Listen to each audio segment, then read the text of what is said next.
नमस्कार, आप देख रहे हैं एएनबी न्यूज और मैं हूं आपके साथ चंद्रशेखर त्रिशूल।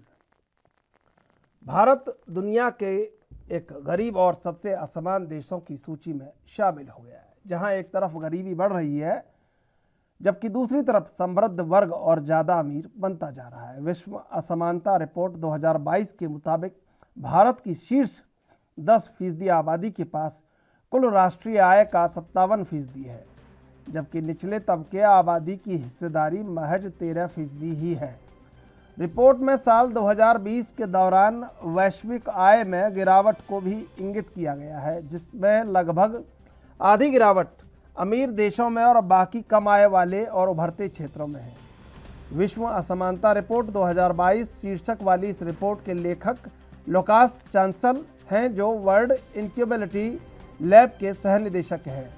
रिपोर्ट के मुताबिक भारत एक गरीब और सबसे अधिक असमानता वाले देशों की सूची में शामिल हो गया है। देश में शीर्ष 10% आबादी के पास कुल राष्ट्रीय आय का 57% और 1% आबादी के पास राष्ट्रीय आय का 22% हिस्सा है, जबकि निचले तबके के पास 13% है।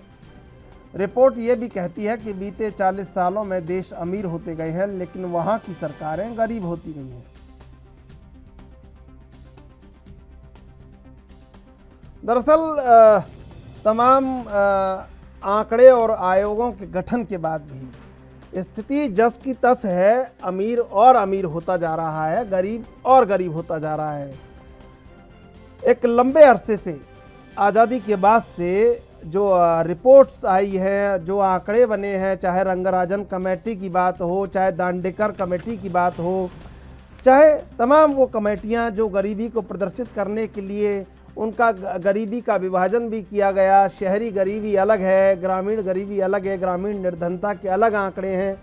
बावजूद इसके सबसे बड़ी बात कि लोकतंत्र के 7 दशक के बावजूद हम जो रफ्तार गरीब के समृद्ध होने की है या उसके मुसीबतों से निकल जाने की है, वो कहानी ठीक वैसी की वैसी ही लगती है जैसी आज से 30 साल पहले, 40 साल पहले या 50 साल पहले थी। वही स्थितियां, वही कमोवेश नज़ारे देखने को मिलते हैं। और जब ये रिपोर्ट आती है तो ऐसा लगता है कि तमाम मानवता को एक बार फिर सोचना चाहिए और फिर ये चिंतन करना चाहिए कि आखिर हम कहाँ खड़े हैं और हम विकास के नए पायदान पर कितने सुरक्षित और कितने भरोसेमंद हैं या कितने असहज हैं, कितने असुरक्षित हैं। ये तमाम चीज़ें तय करनी होंगी।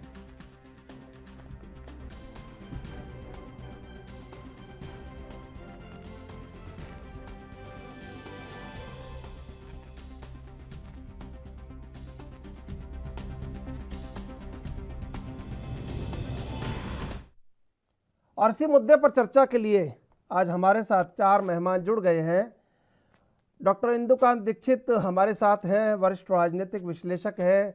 मकसूद खान कांग्रेस से है, बीजेपी से प्रदीप भटनागर हैं और न्यूज रूम से हमारी सहयोगी मुस्कान। आप सभी का स्वागत एएनबी न्यूज पर। मुस्कान, सबसे पहले आपके पास आना चाहेंगे।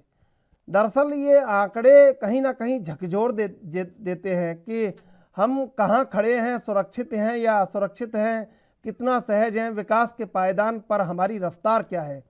अब मौजूदा आंकड़े क्या कह रहे हैं दरअसल, एक बार बता दीजिए, फिर हम चर्चा जारी करेंगे। वर्ल्ड इनइक्वालिटी रिपोर्ट 2021 नाम से जाहिर है कि असमानता के लिए ये रिपोर्ट बनाई जाती है और इस रिपोर्ट में भारत की फिलहाल जो स्थिति बताई गई है वो वाकई निंदनीय, अगर इसको कहें तो गलत नहीं होगा, क्योंकि इतनी असमानता, वो देश जहां पर हम समानता की हुंकार भरते हैं, हम बार बार कहते हैं कि ये देश सेक्युलर देश है, हम समानता के साथ रह रहे हैं, समानता का अधिकार, हर किसी का अधिकार जब दिया जाता है, उसके बावजूद जब तमाम इस रिपोर्ट में जब ये चीजें निकलकर सामने आती है तो वाकई ये दुर्भाग्यपूर्ण चीजें हैं। रिपोर्ट की अगर बात करें, अगर रिपोर्ट पर नजर डालें तो ये रिपोर्ट इस बार सिर्फ असमानता या सैलरी पर, इनकम पर या फिर संपत्ति पर नहीं है, ये समानता जेंडर इक्वालिटी पर है। ये समानता यूं कहें कि जिस तरीके से महिलाओं की फिलहाल अभी देश में सतर्कता है उसको लेकर है। तमाम चीजें जब इसमें देखी गई हैं तो अगर इस रिपोर्ट की बात करें तो मैं आंकड़े कुछ आपको बताना चाहूंगी। जो सालाना आय है हमारी, उसकी अगर बात करें तो अडल्ट पॉपुलेशन जो है उसकी नेशनल इनकम 2,04,000 200 रुपए है, जो तमाम अडल्ट की सिर्फ पॉपुलेशन है। और इसी के साथ नीचे के जो 50% लोग हैं, यानी कि निचले तबके के जो 50% लोग हैं,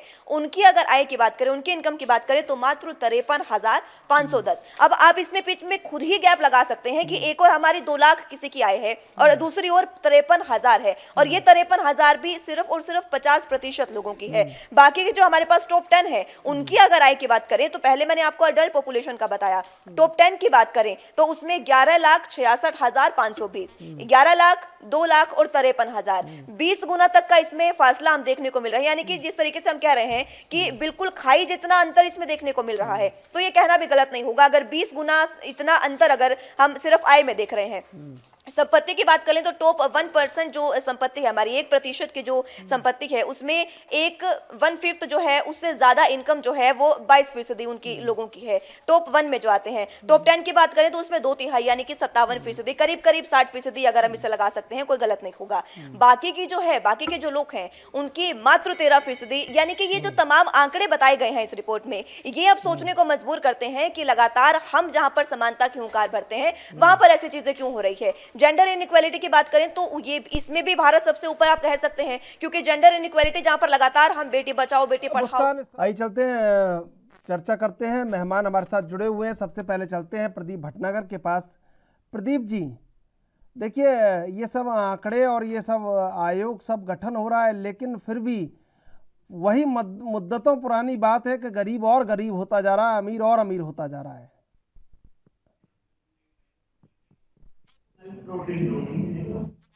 आपसे जवाब लेंगे, इससे पहले लेते एक छोटा सा ब्रेक के बाद फिर हाजिर होते हैं।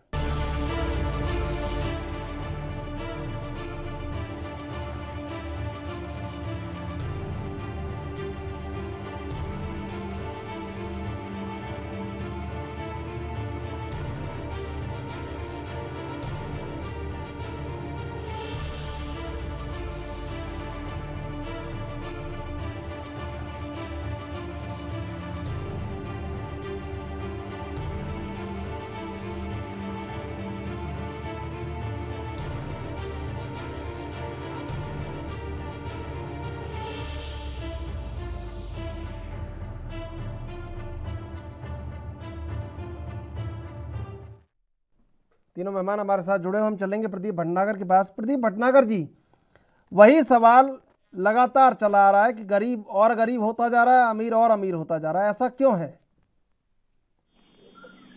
बिल्कुल आपने सही कहा कि गरीब वाकई में गरीब होता जा रहा है। गरीबों को उठाने के लिए ही ऊपर सरकार काम कर रही है, और अमीर जो और अमीर होता जा रहा है, कहीं इसमें क्वेश्चन मार्क है।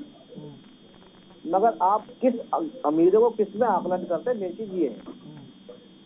बाकी गरीबी को दूर करने के लिए ही सरकारें काम करती हैं, राज्य सरकारें काम करती हैं, और राज्य सरकार भी जो केंद्र में बैठी सरकार है उसका समन्वय मिला के काम करती है कि अपने प्रदेश को और देश को आगे लाने के लिए गरीबी दूर के लिए क्या काम करना चाहिए। ये बहुत बड़ी विडंबना है, ये बहुत बड़ी चीजें हैं। हमें इन चीजों पे ना कभी सोचते ना कभी काम करते।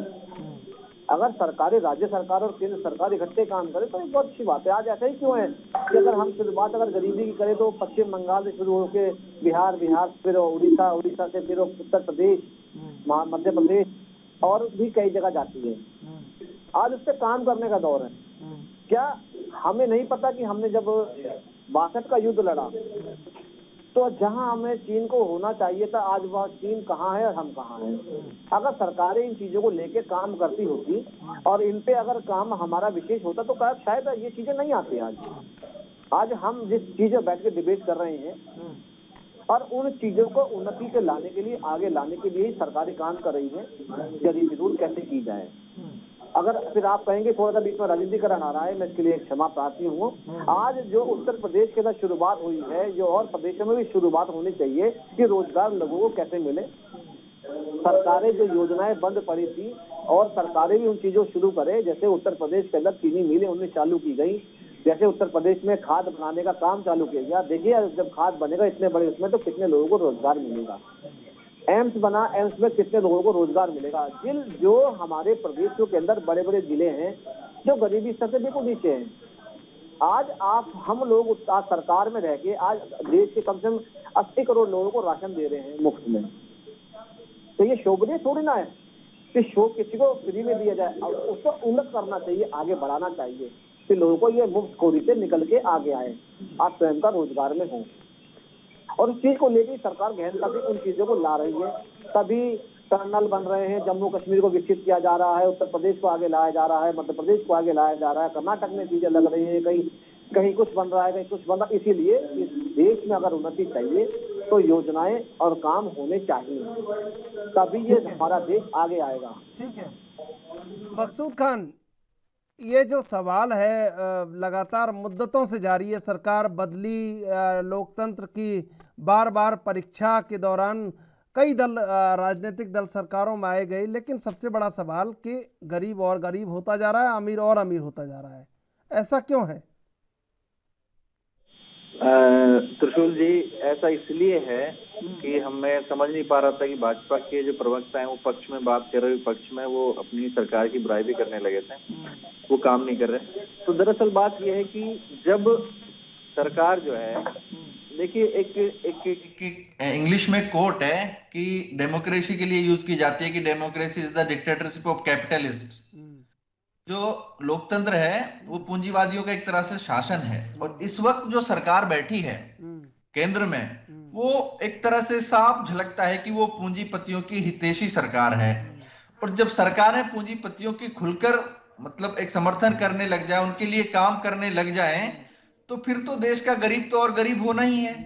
तो इसमें जो सीधा सीधा क्लियर है, लेकिन ये दुर्भाग्य है कि भारत जो है इनइक्वालिटी लैब में जो शामिल हुआ है, ये अब हमें, जब हम एक 20वीं सदी में जो हालात थे फिर हम उसी सदी में जाएं, तो ये बहुत दुर्भाग्य की बात है कि हम देश को पीछे ले जा रहे हैं कि आगे ले जाने का काम सरकारें कर रही हैं। तो ये तो एक दुर्भाग्य है कि सरकार को चाहिए कि लोगों के हितों के लिए काम करे, नहीं कि पूंजीपतियों के लिए काम करे। जब पूंजीपतियों की बात आती है तो सरकार पूंजीपतियों के तो कर्ज भी माफ कर देती है, लेकिन किसानों को मुआवजा भी नहीं देती है। ये 7 साल में तो गरीब हुए नहीं है। नहीं, ये मैंने आपसे ये सवाल पूछा था, देखिए सवाल ये पूछा था कि एक मुद्दतों से एक सवाल है, और वो बीजेपी के प्रवक्ता हैं, उन्होंने थोड़ा राजनीति से ऊपर उठ के बात कही है, तो उनकी बात का सम्मान भी होना चाहिए। कई बार लोग पूरे सियासी हो जाते हैं, तो उन्होंने ठीक कहा है, उन्होंने सबका नाम लिया, किसी भी राज्य या सब अच्छी बात कही है। सवाल मैंने भी आपसे यही किया था जो उनसे किया कि मुद्दतों से चला आ रहा है ये जो एक बात है कि गरीब और गरीब हो रहा है, अमीर और अमीर हो रहा है, तो कोई ऐसा बड़ा उदाहरण क्यों नहीं आ पा रहा है सामने? देखिए, जब देश आजाद हुआ तो उस वक्त और आज के हालात में तो बहुत परिवर्तन आया है 60-70 साल में। ऐसा नहीं है कि देश में परिवर्तन नहीं आया, पर कैपिटा इनकम नहीं बची है, लोगों मतलब साधन लोगों के पास नहीं आए। लोगों के पास आप देखो ना कि चीजें बहुत बड़ी हैं, लोगों के पास आज गाड़ियां हो गई हैं, बाइक्स हो गई हैं, बहुत सारे लोग एक एक घर में कई साधन भी हैं। ऐसा नहीं है, चीजें बड़ी हैं, लेकिन जब हम बात करते हैं ना कि हम विकास को अंतिम पंक्ति के व्यक्ति तक पहुंचाना चाहते हैं, सिर्फ हम बातें करते हैं कि उस पर काम भी होता है। मतलब मैं वो कहना चाहता हूँ कि ऐसा नहीं है कि देश में जो है हम 52 के वहीं पे खड़े हैं या हम 60 के दशक में खड़े हैं, 70 के दशक में खड़े हैं, ऐसा तो नहीं है। ये तो हम अपने आसपास के माहौल से भी देख सकते हैं। लेकिन अब बात यही होती है कि आज जिस हालात में है, सरकार का गरीब के प्रति नजरिया क्या है, सोच क्या है, सरकार गरीबों को लेकर सोचती कैसा है, तो वो सोच पे तो बात होगी ना, होनी चाहिए कि सरकार सोचती क्या है। जब हम असमानता की बात कर रहे हैं तो असमानता की बात यही तो कर रहे हैं कि 57% जो है सिर्फ 10% लोगों पर है। एक बार सबके पास हो आते हैं, फिर लौट के आते हैं। इंदुकांत जी, ये जो एक सवाल है जो बार बार विचारों में कौंधता है, तमाम आंकड़ों में कौंधता है, तमाम आयोगों में कौंधता है कि गरीब और गरीब, अमीर और अमीर क्यों होता जा रहा है, और इसको रोकने का बड़ा समाधान या बड़ा उपाय क्या हो सकता है?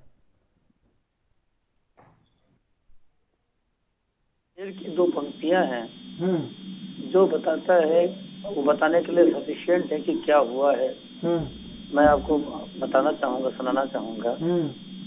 ऐ सियासत तूने भी इस दौर में कमाल कर दिया, ऐ सियासत तूने भी इस दौर में कमाल कर दिया, गरीबों को और गरीब और अमीरों को माला माल कर दिया। देखिए, गरीबों को और गरीब और अमीरों को माला माल कर दिया। ये प्रदीप जी ने बड़ी अच्छी बात की थी, भटनागर साहब ने शुरुआत की। देखिए, इसमें दोषी सभी हैं। जो कहा जाता है ना कि हमाम में सभी नंगे हैं, चाहे वो राज्य सरकार है चाहे केंद्र सरकार है। आजादी के बाद ही जो नीतियां बनी और जो आज तक नीतियां हैं, उनमें कुछ कमोबेश कभी कभी किसी ने एफर्ट्स किए कि ऐसे काम किए जाएं, ऐसी नीतियां लाई जाएं कि देश में ये जो आज का मुद्दा ये है कि देश में जो मकसूद जी कह रहे थे कि बहुत चीजें अच्छी भी हुई हैं, एक एक घर में कई की गाड़ियां भी हैं, तो वही तो ये रिपोर्ट कहता है लुकास का। मिस्टर लुकास ने बहुत सारे काम किए और आपको बताऊं कि वो जेएनयू में भी रहे हैं कुछ लोग। तो उन्होंने अपनी स्टडी जी चर्चा आपसे जारी रखेंगे, अभी लेते एक छोटा सा ब्रेक के बाद फिर हाजिर होते हैं।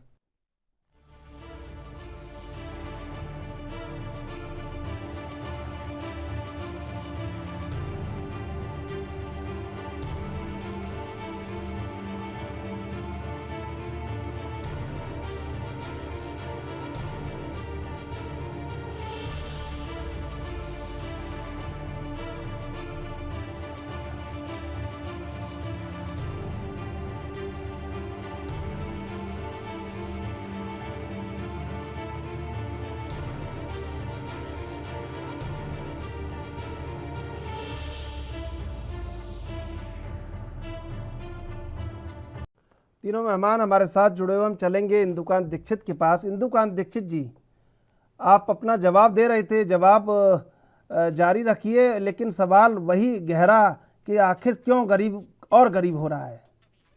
जी, मैं चंद्रशेखर जी यही कह रहा था कि आजादी के बाद जो नीतियां बनी और अभी तक भी उन नीतियों में फोकस, देखिए मैंने चर्चा की थी कि जो भटनागर जी ने खुले दिल से ये स्वीकार किया कि इसमें राज्य सरकार केंद्र सरकार सभी लोग शामिल हैं, और जो हमने कहा कि हमाम में सभी नंगे हैं, तो ये सियासतदानों ने, नीति निर्माताओं ने आजादी के बाद अगर ये लक्ष्य रखा होता कि भारत को जितना जल्दी संभव हो फिर से सोने की चिड़िया बनाना है, ये ऐसी सोने की चिड़िया थी जो भारत में गुप्त काल में स्वर्ण काल में था, और उसके बाद देश में आतताई आते गए, आक्रांता आते गए, और उन्होंने देश को जमकर लूटा। जो जहां आया उस इलाके में लूटा। और हमारे यहाँ उस संघ के सिस्टम थे, ऐसे राजा रजवाड़े थे जो अपने शान शौकत में डूबे हुए थे, और उन्होंने जनता को बचाने के लिए गरीबों को बेहाल छोड़ दिया, उनको पिटने के लिए लूटने के लिए छोड़ दिया, वो सिर्फ अपने किलों में सीमित रहे। तो इस तरह की व्यवस्था एक स्वर्णकाल के बाद आई। आजादी जब हमने ली, आजादी के बाद अगर नीतियां ऐसी बनाई गई होती कि उस गरीब को वापस लाना है मेन स्ट्रीम में, गरीब हमारा और हमारी किताबों में रहा, चर्चा में रहा, राजनीतिज्ञ कहते रहे कि 80%, पहले कहते थे आजादी के बाद हमारे यहाँ 90% किसान है और मजदूर है। फिर धीरे धीरे जब हम लोग 80s में पढ़ाई करते थे तो होता था कि 80%, 70% किसान है। आज भी कहते हैं 65% किसान है। लेकिन उन किसानों की हालात ठीक हो, इसके लिए कोई बड़ा कदम अगर कोई ले सकता, आजादी के बाद इस ढंग की रणनीति बनती, तो आज अगर वो 65%, 70% अच्छे हालात में होते तो देश का भी विकास होता, और जो ये अर्थव्यवस्था में या देश में जो गरीब और अमीर की खाई बनी वो बनती ही नहीं, और कहीं न कहीं अगर होती भी तो ऐसी नहीं दिखती जैसे अपनी स्टडी में लुकास जी ने कहा है। और देखिए, एक बड़ा कदम मैं मानता हूँ, जैसे किसानों को किसान सम्मान निधि देने की बात कही केंद्र सरकार ने। देखिए, इसमें नाम भी है सम्मान निधि, तो आप उनका सम्मान, किसान, मैंने देखा है गरीबों को, किसानों को, मैं भी बेसिकली किसान परिवार से रहा हूँ, तो देखता हूँ कि गांव में जब उनको खेती करनी होती है तो बीज के लिए पैसे नहीं होते, खाद के लिए पैसे नहीं होते। पिछली सरकारों ने उनको खाद पे सब्सिडी देने की शुरुआत की, वो एक अच्छी पहल थी। लेकिन क्या ऐसे कदम नहीं उठाने चाहिए जो प्रदीप जी ने कहा कि लोग इंडिपेंडेंट हों, और जैसा वेस्ट में होता है कुछ देशों को छोड़कर, कि जो किसानी भी करते हैं वो शौक से करते हैं, इज्जत से करते हैं, और अपनी व्यवस्थाएं खुद जुटा लेते हैं। तो किसान सम्मान निधि को मैं मानता हूं कि एक ऐसी एक शुरुआत है, एक पहल है। आने वाले समय में एक एसेस करके कि किसान को साल में कितने 2-3 मौसम में जब वो 3 फसलें 4 फसलें लगाते हैं तो कब कब कितने रकम की जरूरत होती है, जो बेसिक किसानी करने के लिए बीज चाहता है, खाद चाहता है, पानी चाहता है, बिजली चाहता है, तो उसमें कैसे उनको मदद की जा सकती है। अगर इस पे एक फोकस, देखिए स्वामीनाथन की रिपोर्ट आई थी, स्वामीनाथन की रिपोर्ट कमीशन बनाए जाते हैं हमारे यहाँ, और उन्होंने कितने बड़े काम किए कृषि के क्षेत्र में, पूरी अच्छी रिपोर्ट जिसमें पूरी सोच समझ करके रिसर्च करके उन्हें बातें रखी थी, लेकिन उस पर किसी ने भी एक्शन नहीं लिया। अंत में मैं ये अप्रिशिएट करता हूँ कि कम से कम मोदी सरकार सत्ता में आने के बाद उन्होंने कुछ चीजों को लागू करने की पहल की। अभी देखिए किसान आंदोलन है, उन्होंने किसानों को कैसे, ये जो कुछ लोगों का चंगुल है उससे बाहर निकालने की बात कही। अब मुद्दा ये है कि उन्होंने लोगों से शायद सबसे बात नहीं की, नहीं तो ये तो आप देखें कि कांग्रेस के घोषणा पत्र में था कि हम मंडी व्यवस्था खत्म करके किसानों को ओपन मार्केट से भी जोड़ेंगे, और जो किसान उससे नहीं जुड़ना चाहेंगे उनके हितों की रक्षा भी करेंगे।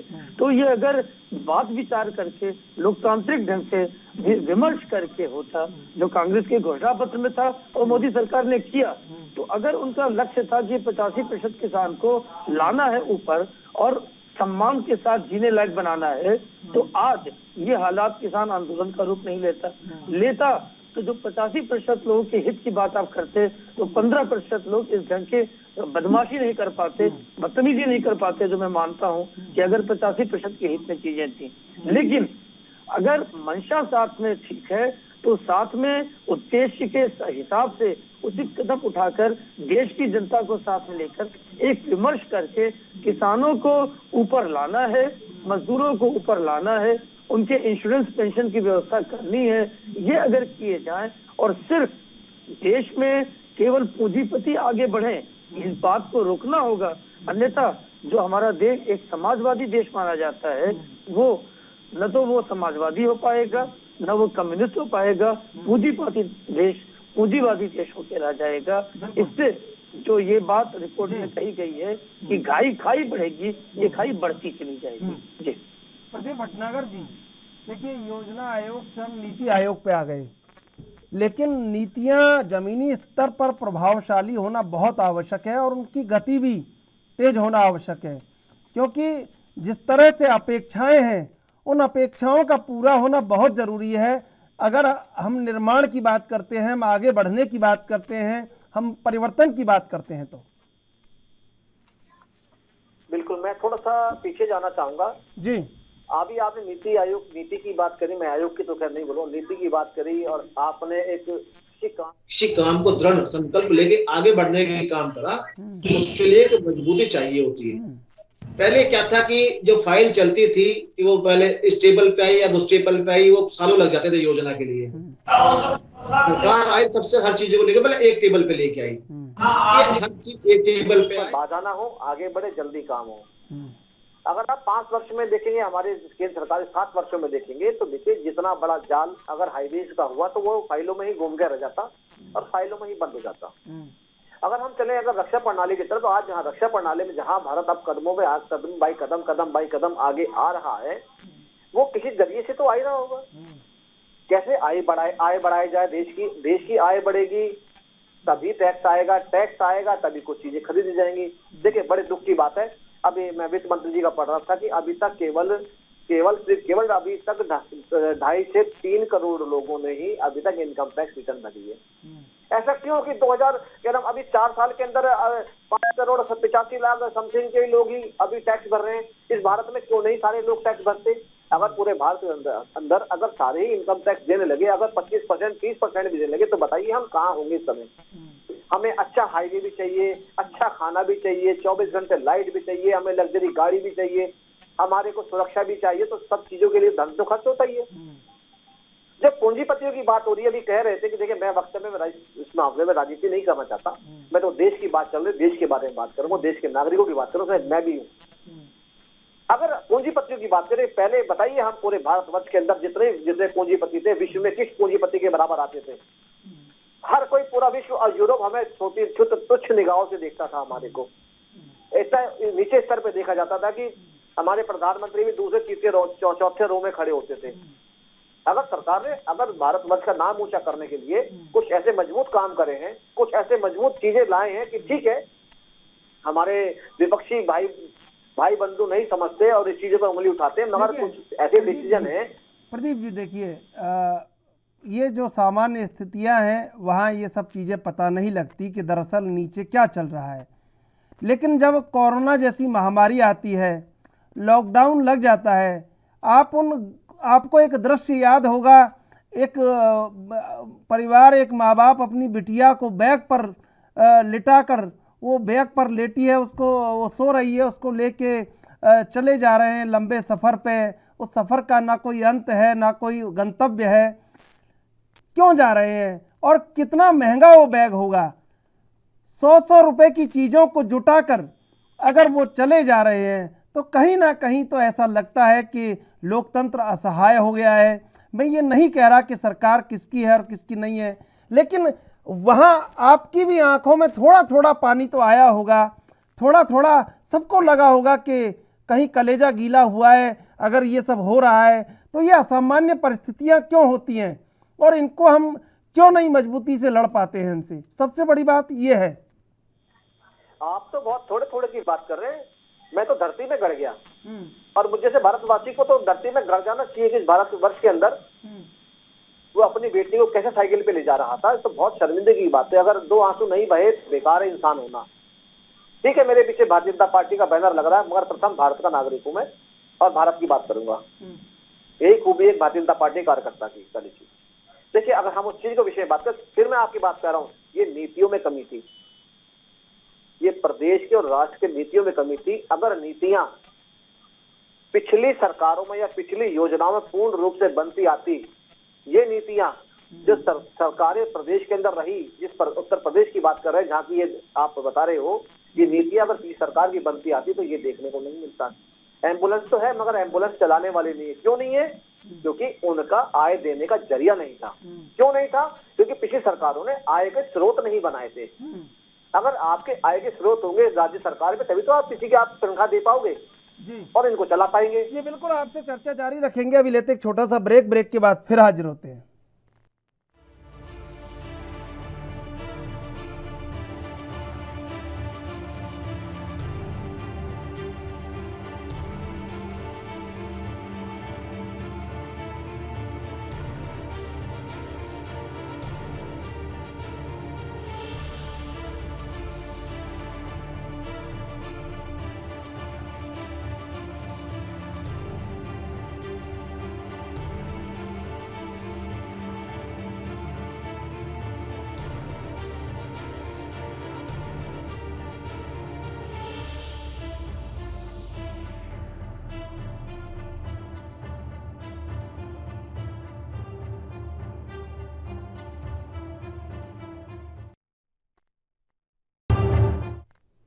तीनों मेहमान हमारे साथ जुड़े, हम चलते हैं प्रदीप भटनागर के पास।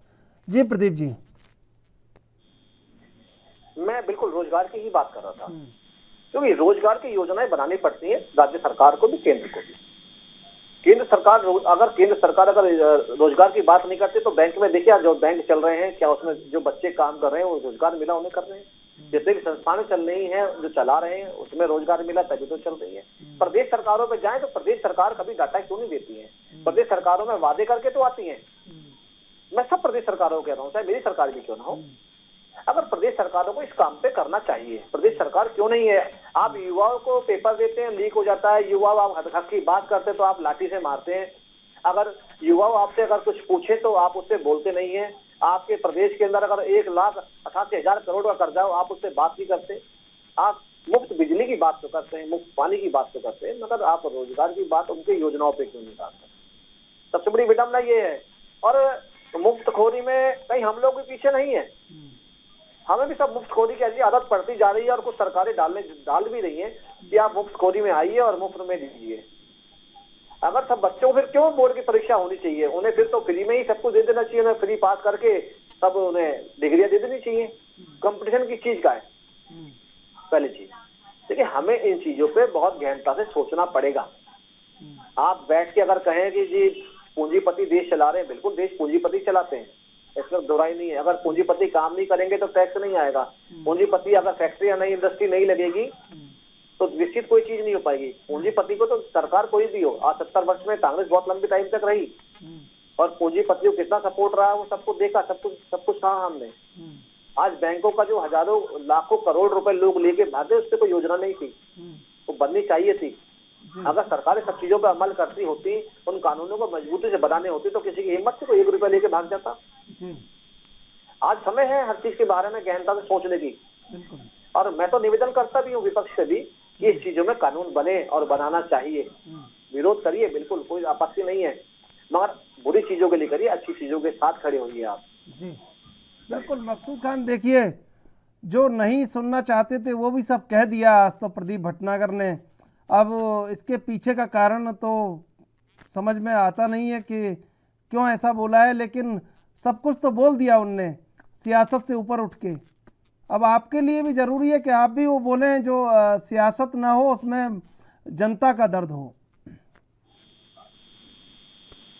देखिए क्या होता है, जैसे योजना का नीति आयोग कर दिया, तो नीति और नियत तो कहीं नजर आनी चाहिए ना। बात वही है, देखो क्या होता है, जैसे मैं वो पक्ष तो रखना पड़ेगा ना। मैं पक्ष ये बता रहा हूँ कि अगर मनरेगा नहीं होता, एक गरीबों के लिए एक स्कीम कांग्रेस लेकर आई थी, तो भाई मनरेगा तो जब ही तो लोगों की पर कैपिटा इनकम ऊपर आएगी, जब लोगों के पास रोजगार होंगे, जब उनको संबल बनाया जाएगा। ठीक है, तो मनरेगा एक कांग्रेस लेकर आई थी। आज मनरेगा, अगर लॉकडाउन जैसी स्थिति में मनरेगा हमारे पास नहीं होता, तो और भी हम जो है भयानक स्थिति देश में देखते हैं।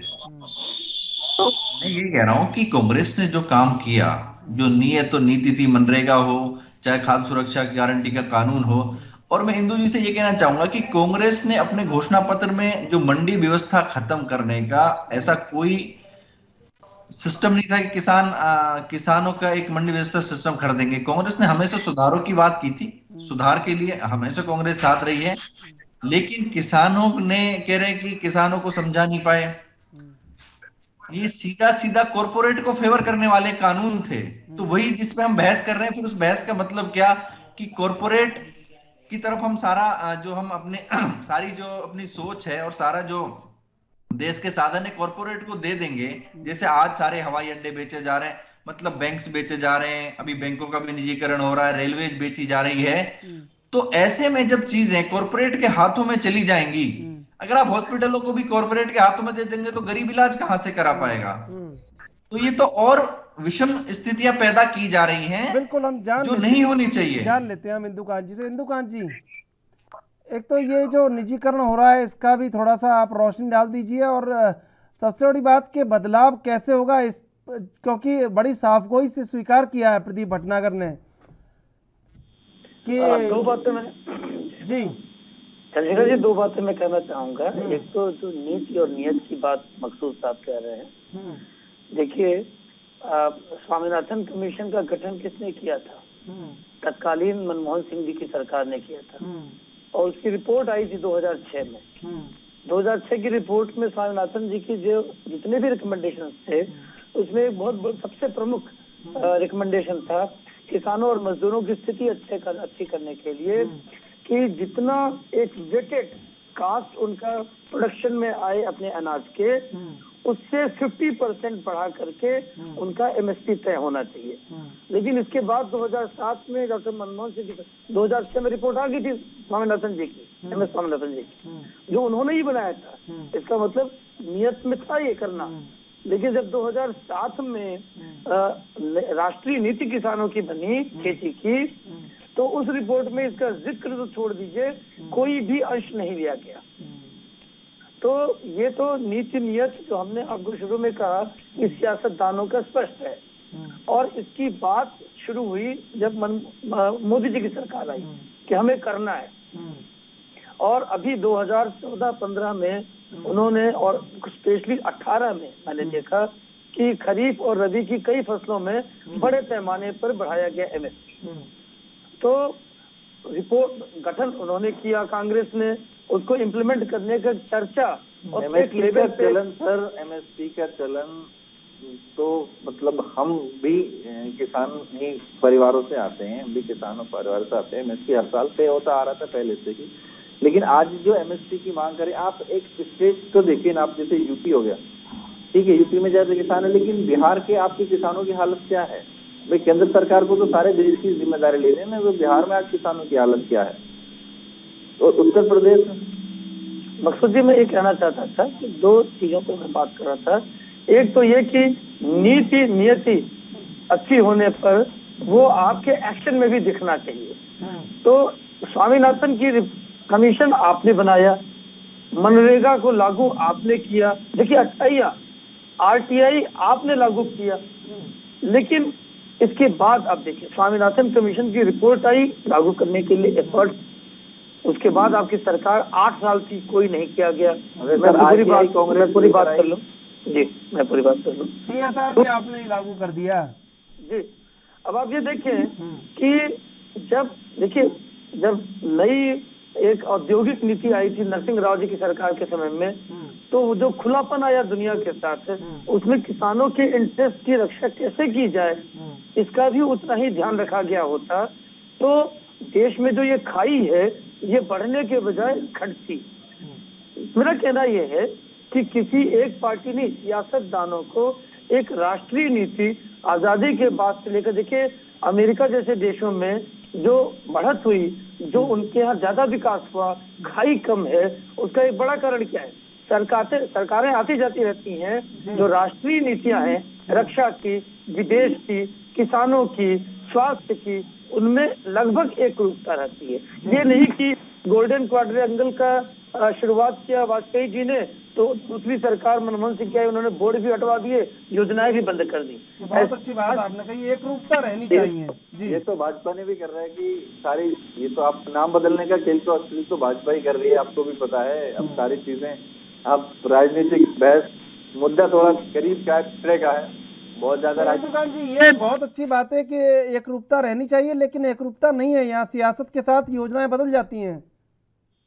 नहीं, ठीक कह रहे हैं। तो ये मकसूद जी और प्रदीप जी अपनी बात रखेंगे, ठीक है, लेकिन मेरा ये मानना है कि देश को आगे ले जाना है, तो जैसा प्रदीप जी ने एक अच्छी बात कही कि जनता को आगे रखिए, गरीब को आगे रखिए, उनकी नीति मिलजुल के तैयार कीजिए, और उसमें विपक्ष और पक्ष का कोई भेद नहीं होना चाहिए, मिलकर चीजें तय हैं। और एक बात और स्पष्ट कर दूं अंतिम, कि जो मकसूद साहब ने कहा कि हमारे घोषणा पत्र में नहीं था, घोषणा पत्र में आपके खुद के सेक्शन 8 से लेके 12 में क्लियर कट लिखा हुआ है कि हम मंडी व्यवस्था खत्म करेंगे, और ये आवश्यक भी है।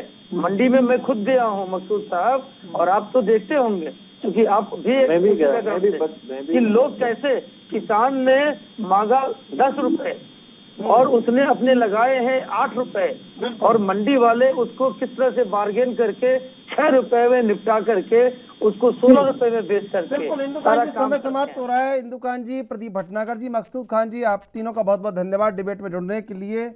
दरअसल सवाल यही है कि गरीब और गरीब हो रहा है, अमीर और अमीर हो रहा है, और इसका रास्ता क्या है, और ये रास्ता कहीं ना कहीं लोकतंत्र से ही आएगा, और उस दिन का इंतजार है कि लोकतंत्र कब इस रास्ते को बड़ा करेगा और उस पर गरीब चलकर खड़ा होगा। बहरहाल देश विदेश की ताज़ा तरीन खबरों के लिए आप देखते रहिए ANB न्यूज़।